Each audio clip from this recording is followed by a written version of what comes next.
Тем временем полевые работы в Северной Осетии сейчас в самом разгаре. Аграрии республики собирают богатый урожай – кукурузу, картофель, овес вместе с популярными культурами – соя. Выращивать ее стали недавно. Соя хорошо прижилась в наших условиях. Она лучше переживает непогоду, устойчива к вредителям, и семена дают больше масла. Обо всех преимуществах бобового растения расскажет моя коллега Тинатин Музашвили.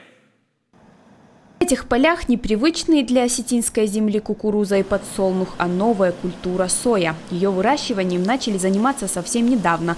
Главное отличие традиционных культур, говорят фермеры, ее высокорентабельность. В России это вообще новая культура, то есть она выращивается не более 7-8 лет в таких крупных масштабах. Эта культура, она очень широко используется в производстве кормов для животных. Также соя используется широко в пищевой промышленности, кондитерской промышленности. В этом году сои засеяли около 500 гектаров. На полях Ардонского района фермеры выращивают специальный сорт сои «Иристон». Он отличается высоким содержанием белка. Это главный показатель сои, который и определяет ее стоимость на рынке. Еще одно отличие этого сорта является высота стебля, которая достигает 1,5 метра. Это практически исключает потери во время сборки урожая. Кроме того, соя – отличный предшественник для других культур. После себя она оставляет огромное количество азота в почве.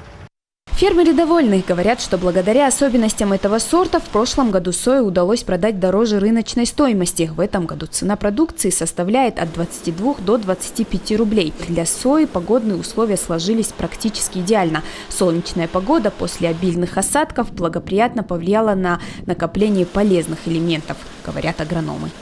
Вообще в сое содержание белка оно варьируется от 30 до 52%, а содержание жира может достигать 27%. Соя, она является теплолюбивой культурой, также она является влаголюбивой культурой. Поэтому для уборки, для сбора хорошего урожая необходимы, конечно, осадки. Этот год оказался благоприятным для фермеров в нашем регионе. Осадков у нас было достаточно, поэтому урожайность сои в этом году на высоте. С реализацией продукции проблем тоже нет. Часть остается в республике, остальное вывозят в близлежащие регионы и в Закавказье.